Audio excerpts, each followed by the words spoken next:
Now I'm going to show you some technical details in case you want to build some contraption like this, because it's pretty cool. First, of course, this is a motorcycle engine, a 650 Yamaha Maxim. It's got a gear shifter. Don't look at the picture, that knob came off a Chevette. It's just forwards and backwards, just like a motorcycle. One click forwards is first, half a click back neutral, and all the other pulls are back to get up to 5th gear. And you can see on the engine, instead of having the shifter lever horizontal, it's been shortened. And a linkage setup goes to the front. For steering, uses a small rack, like maybe you have a little car like a Suzuki or something. That's pretty good because most go-karts and small machines like this have a very quick ratio steering turn, and that's kicking back on the steering wheel while you're turning. Now I did check, and there is reasonable clutch play. It's not a cable system, it's a linkage system. The clutch is right there behind that housing, and it's slipping. It has nothing to do with too much tension on it. This is the lever that goes to the pedal. There's a couple inches of space there, so it may be possible to take the clutch basket cover off and actually get all the plates out without pulling the motor. Over there in the back of the motor is the lever that actuates the clutch and releases it. Now we're at the back of the motor, and you can see it better from this side. It's all working fine. Now the most interesting thing about this machine is the position of the motor. It's not in a great position to keep cool, so you don't get full airflow across the front of the cylinders like you're supposed to, and I think that's why it's burning oil. When you run an engine like this way too hot, you burn out the oil rings and damage the cylinder walls a little bit.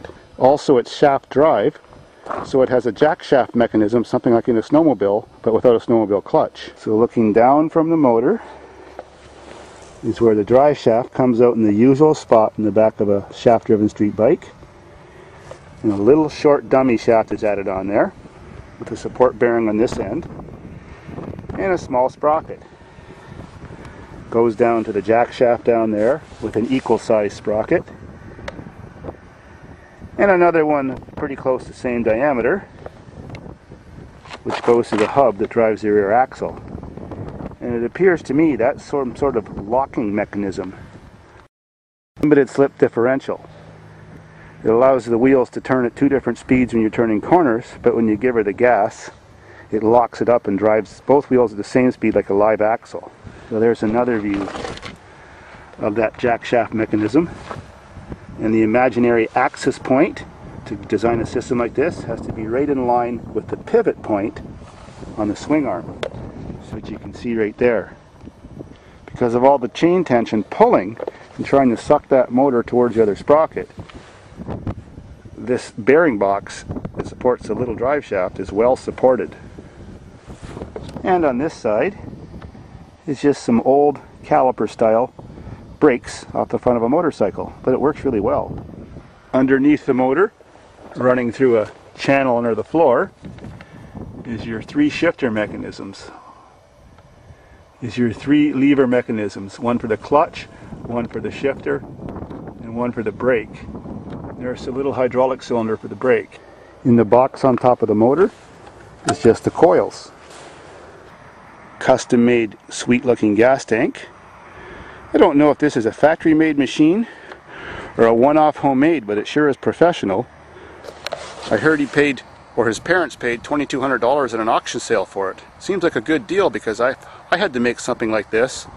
Even with the professional equipment and start from scratch, it would probably take 1,500 hours. Now because of the poor design for the cooling system, especially when your shoulders are sitting there blocking the air, we have to rig up some sort of air induction cowling system to keep this motor lasting, because it's a good running motor still. I was thinking of like a big side scoop over here and a curved duct to blow it towards the motor with rear venting. That would really improve how this motor worked, especially in the summertime when it gets hot out. You notice the steering shaft is just plain and simple. An ordinary little universal joint like any car would have on its steering input shaft. So other than the lazy cooling system, There is one other serious design flaw with this machine. That is the steering angles. There is none. Everything is set at 90 degrees, and that's wrong. You think someone who could do such a professional job engineering and building this thing would know something about the standard steering design and angles, like caster, camber, and Ackerman's principle. The suspension works great on this machine. Now I'll show you what's wrong. I have an upper and lower ball joint, similar that's in a car or an ATV. A spindle, that twists when you move the wheel. The axle shaft. Tie rod end, and steering arm. Well, first problem is this steering arm is put in a position exactly parallel with the wheel. Well, that's totally wrong. It should be about 15 degrees pointed inwards on both sides. That's your Ackerman's principle. I'll show you how that works. With something like this, with a fairly wide wheelbase, when you're turning a circle, say for example you're turning a circle that way, well, that means if you could see the path the tire's left from the ground, the inside circle of a corner would be a smaller diameter than the outside circle. So that effectively means that to turn a true circle, the inside wheel would have to be turning at a sharper angle to do that smaller diameter circle than the outside wheel. When you have that little bit of angle on those steering arms, it causes the inside wheel, no matter which way you turn, to always turn at a quicker radius than the outside wheel. That keeps better steering traction when you have contact with your tires going around the corner on the ground. Next, you want a neutral scrub radius. That means, like on the opposite side of the tire, where the center part of the tire touches the ground, if you steered the wheel would spin right on that axis. On this vehicle, since it doesn't have that, the wheel spins way over here, and the center of the axis is here, right below the two ball joints. So this has a wide scrub radius. So if you put a little, say, magic marker dot on here and put this wheel on a piece of paper or a little grease blob and steered the wheel, it would draw a circle or a half circle on the piece of paper. It should just draw a single point. There's a huge disadvantage of that. The wider your scrub radius is, the more lever force bumps have and rocks and everything else that's hitting your tire to fight you back with your steering. So that means when you're riding on anything but a smooth road, the steering's always fighting you back and giving you lots of fatigue and sore arms, and that's not good after an endurance race or lots of hard driving. So properly designed steering, the top control arm is set back. The bolts for the upper and lower control arm aren't in line vertically. This would be set back several degrees. This one would be a little bit more that way. To modify this, you would have to move that control arm back to about there. The way to know if your scrub radius is correct, if you drew an imaginary line between both the center points of the two ball joints in any vehicle, that line, which should be at an angle like this, would come right out in the middle of the tire, like for example on the top. It would be right there, but on the bottom of the tire. Then you have it correct. Very many people put the wrong rims on their vehicles, especially on trucks with oversized tires and stuff like that, and your scrub radius automatically changes and it's no longer neutral. So off-roading can kick your wheel back in your hands very easily in that situation. Now we're looking at my quad. You can see where the top ball joint is. The bottom one's inset into the rim. So you can see that this is farther back than this. And if I drew a line, it would come out right about the center of the tire where the tire makes contact with the ground.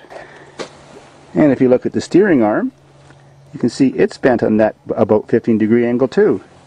Correct. And if you look at the steering on any motorcycle or bicycle, you can see it's always on an angle.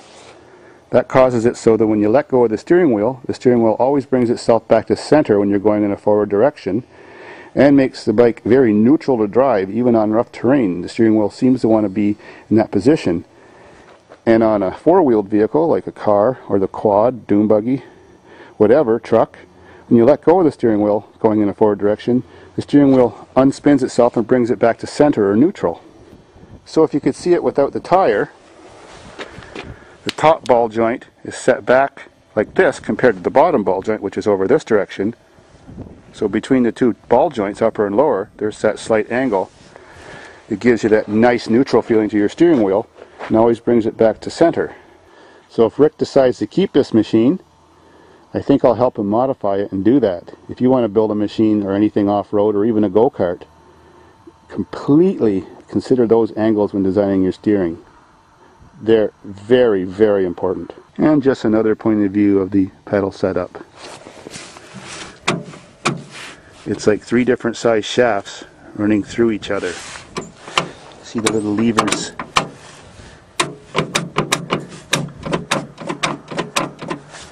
Very ingenious and complicated, but it works well on this machine. Someone designed it good. So get your welders out and get busy. Now you know all the tricks. I want to see the video of your creation.